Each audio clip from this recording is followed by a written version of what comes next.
Hi hello everybody welcome to our channel మన stars. ఈరోజు ఇంటర్వ్యూలో మనం ముందున్న స్పెషల్ గెస్ట్ చెప్పాలంటే దానికన్నా ముందు ఇప్పటివరకు దేవుడు చాలా మంచివాడు మన అందరికీ తెలుసు, కానీ బట్ వీళ్ళు మాత్రం దెయ్యం కూడా చాలా మంచిది అంటున్నారు. మరి ఎందుకే అలాంటి గోష్ట్ని కూడా గెస్ట్ చేసుకొని ఒక బెస్ట్ ఫెసిలిటీస్ అయితే వీళ్ళు అందించారు. బట్ అప్పటికీ కూడా ఒక వరస్ట్ సిచ్యువేషన్స్ అయితే వీళ్ళు ఫేస్ చేయాల్సిన అవసరం వచ్చింది. మరి ఎందుకు ఇంత వరస్ట్ సిచ్యువేషన్ వచ్చిందో మీ అందరూ కూడా తెలుసుకోవాలి అంటే జూన్ 21 మీరందరూ కూడా ఓ మంచి గోస్ట్ సినిమాని అయితే థియేటర్లో చూసి ఎంజాయ్ చేయండి. ఈ లోపు అయితే మన ముందు శకలక్ శంకర్ గారు ఉన్నారు. మన ఆయనతో మాట ఇంకా చాలా విషయాలు తెలుసుకుందాం. లెట్స్ గో అన్న. నమస్తే అన్న. నమస్తే. ఫస్ట్ ఆఫ్ ఆల్ అంటే నేను చాలా స్టార్ ట్యాగులు చూశాను, కానీ హర్రర్ స్టార్ అనేది ఒక్క శకలక్ శంకర్ గారికి అవుద్దంట. హౌ ఇట్ ఈస్ అన్న హర్రర్ స్టార్ అనేది? చాలామంది ఉన్నారు అలా. శ్రీనివాస్ రెడ్డి గారు, విల్లా కిషోర్ గారు, సప్తగిరి గారు, సో అలా తాగుబోతు రమేష్ గారు, సో నేను, ధనరాజ్ గారు, ఇలాగ హర్రర్ సినిమాలో ఎక్కువ చేసిన యాక్టర్స్ వీళ్ళు. So every actor is star. Okay, horror star. Okay, horror stars అనాలి మిమ్మల్ని అందరినీ కలిపి ఒక బంచ్ ఆఫ్ హర్రర్ స్టార్స్ అనుకుంటే పర్లేదు. సో ఎక్కువ హర్రర్ సినిమాలు చేసింది ఈ బ్యాచ్లో ఎక్కువ మంది. సూపర్ అన్న. నువ్వు చాలా హర్రర్ సినిమాలు చేసావు. అప్పటికీ కూడా ఓఎంజీ ఓ మంచి గోస్ట్ డైరెక్టర్ మిమ్మల్ని ఆన్ సెట్స్లో భయపెట్టేలా ఎలా చేయగలిగారు? ఇన్ని హర్రర్ సినిమాలు చేసినప్పటికీ కూడా ఈ డైరెక్టర్ స్పెషల్గా ఎలా భయపెట్టగలిగారు? ఎవరు డైరెక్టర్ గారు ఆన్ సెట్స్ వెళ్తుంటేనే భయపడేవారు అంట కదా కొంచెం. అవును, హర్రర్ సినిమా అంటే అలాగే ఉంటుంది కదా. భయం, హర్రర్, నైట్ షూట్లు ఉంటాయి, మిడ్ నైట్లు ఉంటాయి, అర్ధరాత్రి 1 గంట 2 షూటింగ్ చేస్తాం, ఎర్లీ మార్నింగ్ చేసే షూట్లు ఉంటాయి. సో టైం అనేది ఉండదు ఇంకా హర్రర్ సినిమాకి. ఎప్పుడంటే అప్పుడు చేయాల్సిందే ఇంకా సినిమా. ఓకే అన్న, మెయిన్గా ఎప్పుడు కూడా ఒక యాక్టర్ పక్క కో యాక్టర్స్తో కానీ లేదా డైరెక్టర్తో కానీ మంచిగా క్లోజ్ అవుతూ ఉంటారు. బట్ ఎందుకు ఈ సినిమాకి సినిమాటోగ్రాఫర్కి అంతగా బాగా కనెక్ట్ అయిపోయారు? ఆయన ఒక రోజు రాకపోతేనే చాలా ఎమోషనల్ అయిపోయారంట కదా. హౌ ఇట్ ఈస్ అన్న? Andrew sir S, top cameraman, మంచి సూపర్ కెమెరామెన్. ఆయన సినిమాలు చాలా చూశాను నేను, బట్ వర్క్ చేయలేదు. ఫస్ట్ టైం ఈ సినిమాలో వర్క్ చేశాను నేను. ఆయన లైటింగ్ కానీ, ఆయన విజన్ కానీ, ఆయన ఫ్రేమ్ కానీ, మా అందరికీ గొప్ప ఎనర్జీ, మంచి ఎనర్జీ వచ్చింది ఆయనతో వర్క్ చేస్తుంటే. ఎవ్రీ ఫ్రేమ్ బ్యూటిఫుల్, చాలా అద్భుతంగా తీశాడు ఆయన సినిమా. అందుకే ఒక్క రోజు మిస్ అయినప్పటికీ ఏదో. అవునవును, వన్ డే ఎప్పుడో కొంచెం ఆయన డేట్స్ క్రాస్ అయ్యి రాలేదు. సో ఆ రోజు మాకు చాలా బాధ అనిపించింది.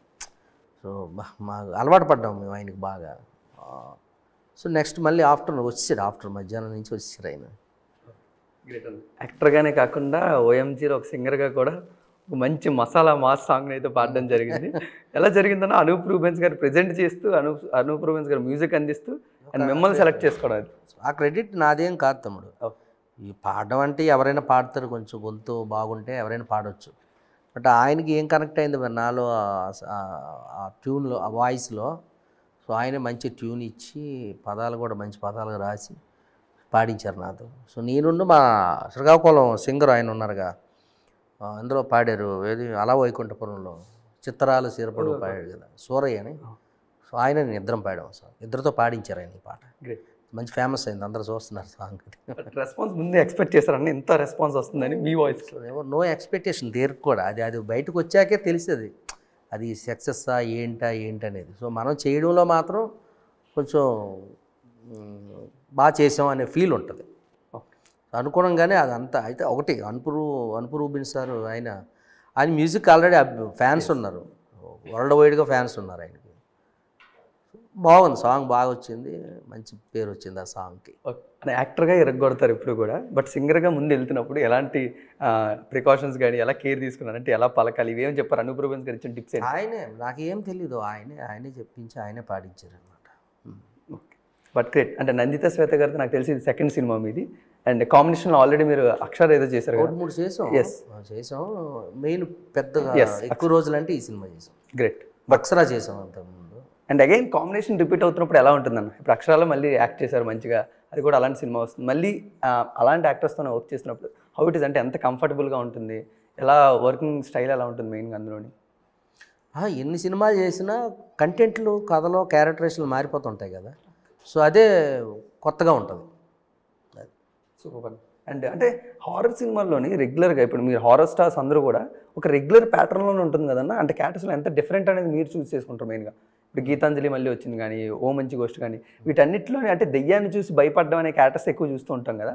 సో వీటిలో డిఫరెన్షియేషన్ ఎలా ఎత్తుక్కుంటారు యాక్టర్గా మీరు? అదే కథ బట్టే తమ్ముడు. కథలో ఆ కథ ఎలా తీసుకెళ్తే అలాగా వెళ్ళడమే, కథను ఫాలో అవడం అంతే. సో డైరెక్టర్ ఉంటారు, డైరెక్టర్కి ఏం కావాలి, ఆయన ఏం చెప్పాడు దాని ప్రకారంగా చేసుకుంటూ వెళ్ళడం.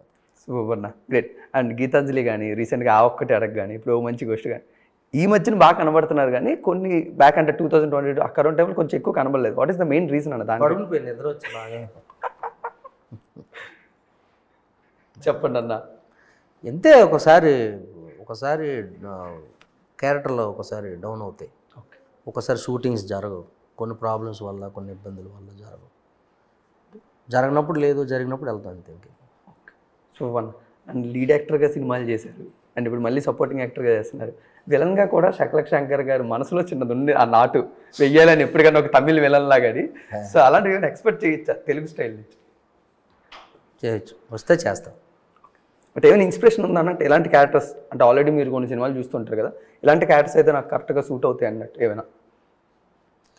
ఇప్పుడు ఒకటి చేయాలనే ఒక ఆలోచన, ఒక ఇంట్రెస్ట్ ఉంటుంది అంతే. పలానా చేయాలనేది మన చేతిలో ఉండదు.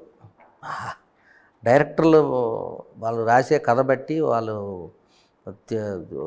రాయించే ట్రీట్మెంట్, క్యారెక్టరేషన్ బట్టి ఉంటుంది. అది మనం ఫిక్స్ అయి ఉన్నాం కాబట్టి వాళ్ళు ఏ టైప్ క్యారెక్టరేషన్ ఇచ్చినా సరే చేయడానికి మనం ఆ టైప్, ఏది negative characters, villain characters. Okay. So ఫ్యూచర్లో చూసే అవకాశం అయితే తప్పకుండా ఉంది, కొంచెం భయపెట్టాలని ఉంది నాకు. ఇన్నాళ్ళు భయపడ్డాం దెయ్యాలు చూసి. మమ్మల్ని నవ్విస్తారు, మీరు భయపడి మమ్మల్ని నవ్విస్తారు. ఈసారి మీరు భయపెడుతూ మమ్మల్ని ఏడిపించడానికి రెడీగా ఉన్నారు. ఏడిపించడానికి కాదు కానీ అన్ని రకాలుగా నవ్వించాలి, ఏడిపించాలి, అన్నీ చేయాలి. అది యాక్టర్గా ఉన్న ఒక్క చేయాలి. గ్రేట్. డెఫినెట్లీ ఓ మంచి గోస్ట్ అనేది టైటిలే చాలా డిఫరెంట్గా ఉంది. ఫస్ట్ ఆఫ్ ఆల్ మీరు యాక్సెప్ట్ చేస్తారా గోస్ట్ అనేవాళ్ళు నిజంగా మంచి గోస్ట్ ఉంటారా? డైరెక్టర్గా చెప్తున్నారు మంచి గోస్టులు ఉంటారని, ఆయన చూసి ఉంటాడు. నేనైతే మంచి గోస్టులు మనం భయపెడతాయి. కాకపోతే ఇందులో ఆయన కథలో ఏంటంటే కొంచెం మంచి గోస్టులు, కాకపోతే అవి కూడా మంచి ఎంతవరకు అనేది లిమిటెడ్, అది దాటితే అవి కూడా తాట తీస్తాయి. ఓకే. సో అండ్ ఇలాంటి గోస్ట్ ఎంత మంచిది మీ సినిమాలో? మెయిన్గా మీ గోస్ట్ ఎంత మంచిదో మీరు చెప్పండి చాలు. మంచిది గోస్ట్ ఎప్పుడు మంచిదే, మనిషిగా ఉన్నప్పుడు మంచిదే. అది గోస్ట్ అయిన తర్వాత అసలు దాని షేడ్స్ మారిపోతాయి. ఇందులో అవి కనిపిస్తాయి కొన్ని సార్లు. సూపర్ అన్న. ఎక్కువగా హారర్ ఫిల్మ్స్లో మీరు యాక్ట్ చేస్తుంటారు కాబట్టి, బట్ తెలుగు జానర్లో ఎక్కువగా రాని జానర్ కూడా అది. హారర్ ఫిల్మ్స్ తీయడానికి ఎక్కువ మంది భయపడుతూ ఉంటారు, డైరెక్టర్స్ కానీ లేకపోతే ఆలోచించడానికి. ద మెయిన్ రీజన్ ఒక యాక్టర్గా మీకు ఏదైనా తెలుసా అన్న, ఎందుకు హారర్ సినిమాలు అనేవి ఎక్కువ రావట్లేదు అంటే? ఏంటి రావట్లేదు?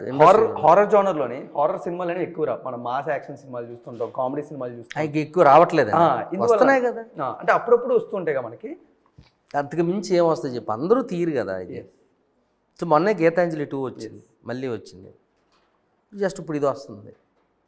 తర్వాత ఈలోపు ఇంకోటి మళ్ళీ రాజుగారి గది 4 ఉంది, అది స్టార్ట్ అవుతుంది. సో ఆనంద బ్రహ్మ 2 ఉంటుంది మళ్ళీ చెప్పలేం. గీతాంజలి 3 ఉండొచ్చు, ఇది మళ్ళీ ఈలోపు ఇది మళ్ళీ పార్ట్ 2 ఉండొచ్చు. ఈ ఆగవి, ఈ ఆగిన ఆపు గోష్లు ఆగవచ్చు. అంటే ఇందులోని ఏమన్నా మార్చు, కానీ మీ హారర్ స్టార్స్ మొత్తం అలా ఉంటారన్న. దానివల్ల కామెడీ జనరేట్ అవుతూ మరో పక్క మాకు భయం అనిపిస్తుంటుంది. బట్ వాళ్ళ కాంబినేషన్ ఎలా ఉంటుంది? ఇప్పుడు కిషోర్ గారితో యాక్ట్ చేస్తారు, శ్రీనివాస్ గారు రెగ్యులర్గా యాక్ట్ చేస్తూ ఉంటారు కదా, డిస్కషన్స్ ఏమైనా జరుగుతూ ఉంటాయా? నువ్వు ఒకసారి ఉంటే లొకేషన్లో చూస్తే ఏం డిస్కషన్ ఉంటాయి, ఏం మాట్లాడుకుంటూ అవన్నీ వింటే నీకు తెలిస్తే, చెప్తే కాదు. నువ్వు రా ఒకసారి వచ్చి చూడు. షూర్, మీరు పిల్లల్ని ఎప్పుడన్నా ఆల్వేస్ అవైలబుల్ ఉంటాయి. ఎందుకు క్యారవాన్లో ఉంటారు పెద్ద పెద్ద యాక్టర్లు అందరూ, వెళ్ళిపో డోర్ కొట్టి లోపలికి. అలా వాళ్ళందరి దగ్గరికి వెళ్ళలేక మీ దగ్గరికి వస్తున్నాను అన్న. మీరు ఎలాగ దొరికారు కదా ఒక్కరోజు. ఏమంటారు నువ్వు ఒక యూట్యూబ్ ఛానల్ పెట్టావు కదా, ఎవరేమంటారు సార్ నేను యూట్యూబ్ ఛానల్ పెట్టుకున్నాను సార్, మిమ్మల్ని ఇంటర్వ్యూ చేయాలంటే ఆల్మోస్ట్ అందరూ వెల్కమ్ అంటారు, తప్పులేదు. కాకపోతే చెప్పేళ్ళు ఫస్ట్, డోర్ కొట్టకంటే వెళ్ళిపోక లోపలికి. థ్యాంక్స్ అన్న, మంచి నాకు ముందు టిప్స్ ఇస్తున్నావు మెయిన్గా, అంటే ఎలా కన్సల్ట్ అవ్వాలి, సెలబ్రిటీని ఎలా కలవాలి అనేది. థ్యాంక్ యూ సో మచ్ అన్న. బట్ డెఫినెట్లీ డైరెక్టర్ గారు వే ఆఫ్ అప్రోచ్ ఎలా ఉంటుంది అన్న? ఓఎంజీ అని మీరు కూడా యాక్ట్ చేశారు కాబట్టి ఆడియన్స్ చూసినప్పుడు ఎలాంటి ఎక్స్పీరియన్స్ ఉంటుంది మెయిన్గా థియేటర్స్లో? ఆడియన్స్నా? ఈ సినిమాకి కామెడీ అనేది రెగ్యులరే, అన్ని సినిమాలు ఉండే కామెడీ రెగ్యులర్, హారర్ అనేది. కానీ ఇందులో ఒక ఎమోషనల్ కంటెంట్ ఉంటుంది అనమాట. అది మాత్రం అందరు ఆడియన్స్ని కళ్ళంట నీళ్ళు పెట్టిస్తుంది. దాని తర్వాత ఫన్ అనేది బీభత్సమైన ఫన్ ఉంది ఇందులో. కిషోర్ గారు అయితే ఇరగదీసి వదిలేశారు సినిమాని. సో అలాగే మా నవీన్ కూడా చాలా బాగా చేశారు. అలాగే హీరో ఈయన కూడా బాగా చేశారు. సో అలాగే నంది శ్వేత గారు, ఆవిడ నా క్యారెక్టర్. సో ఆల్మోస్ట్ అన్ని క్యారెక్టర్లు సూపర్గా ఉంటాయి. అంటే వీళ్ళందరూ గురించి చెప్తున్నారు, ఒక స్పెషల్ క్యారెక్టర్ మర్చిపోయారు. బాబా మాస్టర్ది మీది అదిరిపోద్ది అని అంటున్నారు. అది ఎంతవరకు నిజం, ఎలా ఉండబోతుంది? 2 సాంగ్స్ ఆయన కొరియోగ్రాఫ్ చేశాడు. ఇప్పుడు భారతీ 2 కూడా ఆయనే చేస్తున్నారు. తర్వాత ఇప్పుడు మళ్ళీ రామ్ చరణ్ గారిది కూడా ఆయన కొన్ని సాంగ్స్ చేశాడు. ఆయన షూట్ నుంచి వచ్చి మా సినిమా సాంగ్స్ చేశాడు. ఆయన చాలా బాగా చేశాడు. మాతో డ్యాన్స్లు వేయించి అద్భుతంగా చేయించాడు. ఆయన మంచి మాస్ మాస్టర్ కదా ఆయన. మీరు ఎంజాయ్ చేశారు అన్న ఫుల్. సో ఆయన డ్యాన్స్ని తట్టుకోలేము, మేము తట్టుకోలేము. పెద్ద పెద్ద హీరోలే తట్టుకోలేరు ఆయన డ్యాన్స్. సో అంత ఫాస్ట్ ఉంటుంది. ఎక్కువ ధనుష్ గారితో ఎక్కువ చేశారు ఆయన. మరి ధనుష్ గారు మంచి డాన్సర్ కదా, మేము ఎక్కడ వేయగలం? కాబట్టి మా రేంజ్కి తగ్గట్టు వేయించారు ఆయన. సూపర్. బట్ అన్న, యాక్టర్కి ఎప్పుడన్నా మీ ఫ్యూచర్ గురించి ఎప్పుడు ఆలోచిస్తాను అంటే నెక్స్ట్ ఎలాంటి సినిమాలు చేయాలి, ఆడియన్స్కి నా తరపు నుంచి ఎలాంటి సినిమాలు అందించాలి? ఇప్పుడు కమిడియన్గా నన్ను చూస్తున్నారు, ఒక టైంలో నన్ను లీడ్ యాక్టర్గా చూశారు, ఇలా ఇప్పుడు నన్ను ఆడియన్స్ సపోర్ట్ చేస్తూ ఉన్నారు. అసలు నేను ఎలాంటి సినిమాలు చేస్తే ఆడియన్స్ ఇంకా నచ్చుతుంది, ఇలాంటివి ఏమైనా ఉంటాయన్నా ప్రిపరేషన్స్ ఏమైనా? నేను ఈ డైరెక్టర్లకు ఉండాలి ఎక్కువ. వాళ్ళు అనుకుంటే ఏదైనా అవుతుంది, వాళ్ళు అనుకుంటే అవుతుంది ఏదైనా. మనం అనుకుంటే అవ్వదు, కానీ మనం అనుకుంటే కొంచెం ఆ అంబిషన్తో ముందుకెళ్ళగలం తప్ప. కానీ ఫైనల్గా అది రీచ్ అవ్వాలంటే ముందు డైరెక్టర్ అనుకోవాలి. సో వాళ్ళకు ఉండాలి నువ్వు చెప్పే థాట్స్ అన్నీ, ఐడియాలజీ. సో ఈ యాక్టర్ని ఈ టైప్లో తీసుకెళ్దాం, ఈ యాక్టర్కి ఇది వచ్చు, సో ఈ యాంగిల్ ఇలా బాగుంటాడు, ఇది తీసుకెళ్దాం అలా ఆ ఐడియాస్ వాళ్ళు అనుకుంటే మాత్రం అయిపోద్ది. ఎనీ యాక్టర్కి ఒక న్యూ ఇది వస్తుంది. ఓకే, గ్రేట్ అన్న. బట్ అన్న, మీలో కూడా ఒక రైటర్ ఉన్నారు, ఒకప్పుడు మీరు కూడా స్కిట్స్ రాసేవారు. ఆ రైటర్ని ఎప్పుడు కూడా ఈ ఫిల్మ్ ఇండస్ట్రీ 70 స్క్రీన్ మీద యూజ్ చేయాలని అనుకోలేదు ఎప్పుడు? నేనైతే మీరు అనుకోలేదు, కానీ ఫ్యూచర్లో ఏమో చెప్పలేము. అంటే మంచి క్వశ్చన్ అడిగావు, చెప్పలేము. ఓకే, అంటే రైటర్ కమ్ డైరెక్టర్గా చూడగలం, లేదా జస్ట్ అంతే, రైటర్ కమ్ డైరెక్టర్గా చెప్పలేం. Super one, great. అండ్ మెయిన్గా మీరు చాలా కొంతమందికి తెలుసు మీరు ప్రచారానికి వెళ్ళారని, చాలా సైలెంట్గా వెళ్ళి చాలా చక్కగా ప్రచారం చేసి ఈరోజు విన్ అయ్యారు. బట్ అంత సైలెంట్గా ఎందుకు జరిగిందన్న? మెయిన్గా అది తెలుసుకోవాలని ఉంది. అంటే చాలామందికి జనసేన తరపు నుంచి శకలక్ శంకర్ గారు ప్రచారానికి వెళ్ళారని చాలా కొంతమందికి తెలుసు. హౌ ఇట్ ఈస్ అంటే ఎలా జరిగింది అనేది మెయిన్గా ఇదంతా. అంటే ఇప్పుడు నా కాన్సెన్సెస్ ఏదైతే ఉందో వైజాగ్, విజయనగరం, శ్రీకాకుళం, సో నా సొంత ఏరియాలు అయ్యి. సో నేను పుట్టిన గడ్డది. సో నా మనుషులంతా అక్కడ ఉన్నారనమాట. అక్కడ ఆ ప్రాంతంలో వెళ్ళి చేసి వచ్చాను ఒక 1 వీక్ అంతే. దానికి నేను డప్పు కొట్టుకొని బయటే, అక్కడ ఏం కొట్టాలి అక్కడ కొట్టి వచ్చా డప్పు. అక్కడ జనాలతో ఏం మాట్లాడాలి, అక్కడ ఏంటి అనేది అంతవరకే. గ్రేట్.